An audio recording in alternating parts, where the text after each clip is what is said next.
ከአነስተኛ የዝግጅት ጊዜ ጀምሮ በውድድሩ ቦታ እስከነበረው ከፍተኛ የአየር ጸባይ ለውጥና የተወዳዳሪዎች ፉክክር አንጻር በ24ኛው የአፍሪካ አትሌቲክስ ሻምፒዮና ኢትዮጵያውያን አትሌቶች ያስመዘገቡት ውጤት አበረታች መሆኑን የሻምፒዮኑ አሸናፊ አትሌቶችና አሰልጣኞች ገልጸዋል። ጋና ላይ ነበረን ቆይታ በጣም አሪፍ ነበር። ጥሩ ተፎካካሪ ሆነን ነው የመጣነው። ሁላችንም የተሰጠንን አላፍነት ተወጥተን ነው የመጣነው። ይቻለውን አድርገን ጥሩ ተፎካካሪ ሆነን ነው የመጣነው። እግዚአብሔር ይመስገን። ውድድሩ በጣም ጥሩ ነበር። ትንሽ ሙቀት አለው እንጂ በሌላ በኩል ስታየው በጣም አሪፍ ውድድር ነበር።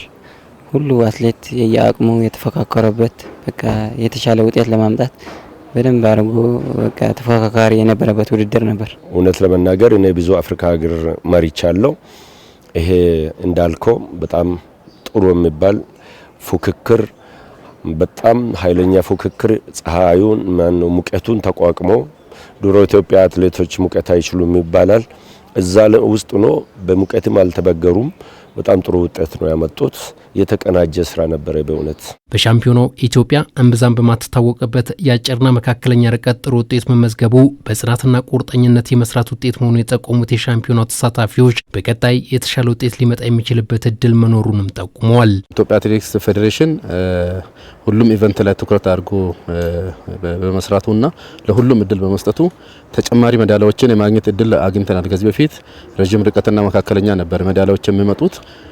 ዛሬ አጭር ርቀትም ውርወራዎች ላይ ሜዳሊያ ተጨማሪ ማግኘታችን የሜዳሊያ ቁጥራችን ከፍ እንዲያደርግ አድርጎታል። በዚህ በጋና አክራ ሻምፒዮና ላይ ሀገራችን ኢትዮጵያ ያስመዘገችው ውጤት ያው ከአፍሪካ ሶስተኛ ነው። ከዚህ ውስጥ ደግሞ እንደ አጭር ርቀት ደግሞ እና ሜዳ ተግባራት ተስፋ ሰጪ ውጤት የታየበት ሜዳሊያዎች የተመዘገቡበት ለቀጣይም አይደለም ከአፍሪካ ለዓለምም ውድድር መግባትና ውጤት ማምጣት እንደሚቻል ማሳያ ሆኗል። በአጭር ርቀትና በሜዳ ተግባር በዚህ ልክ ውጤት አይጠበቅም ነበር። እንግዲህ ያልተጠበቀውን ውጤት አምጥተናል። ከዚህ በኋላም ደግሞ ከዚህ የተሻለ ትኩረት ብሰጠን የተሻለ ከዚህ አንደኛ ራሱ ምንሆንበት አጋጣሚ ስለመጣ ትኩረት ተሰጥቶ ፌዴሬሽኑ ማድረግ ያለበትን አድርጎ አሰልጣኝም የራሱን ጉድለት አውቆ አትሌቱም እንደዛው ራሱ ላይ ከሰራ ከዚህ የተሻለ ውጤት ማናመጣበት ምክንያት የለም። ለተከታታይ 6 ቀናት በጋና ዋና ከተማ አክራ በተካሄደው ሻምፒዮና 1500 ሜትርን ጨምሮ በ5 እና 10 ሺህ ላይ የታየው ደካማ ውጤት በቀጣይ መሻሻል እንዳለበት የገለጹት አሰልጣኞች መፍትሄ ያሉትንም ሀሳብ እንዲህ ጠቁመዋል።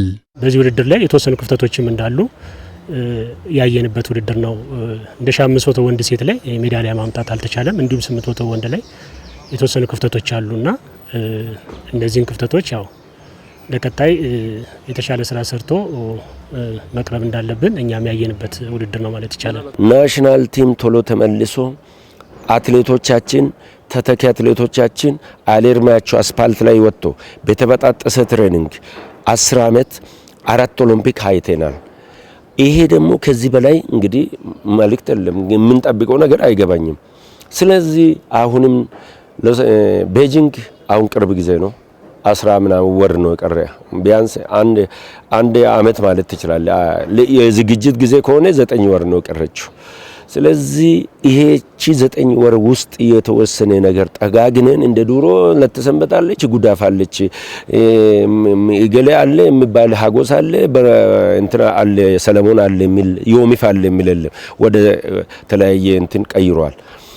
ስለዚህ አሁን ተተኪዎቹን ቶሎ መናጅ ተደርጎ ቶሎ እርምጃ ተወስዶ ወደ ቦታ ካልመለስ ነው በጣም ኃይለኛ እንደፈራለን። በኃይለኛ ሁኔታ እጅ እንሰጣለን። የኢትዮጵያ አትሌቲክስ ፌዴሬሽን በ24ኛው የአፍሪካ አትሌቲክስ ሻምፒዮና ተሳታፊ ለነበረው የአትሌቲክስ ልዑክ ቡድን በዛሬው ዕለት የእውቅና መርሃ ግብር ያካሄደ ሲሆን በቀጣይ የባህልና ስፖርት ሚኒስቴር ለቡድኑ እውቅናና የገንዘብ ሽልማት እንደሚያደርግ ይጠበቃል።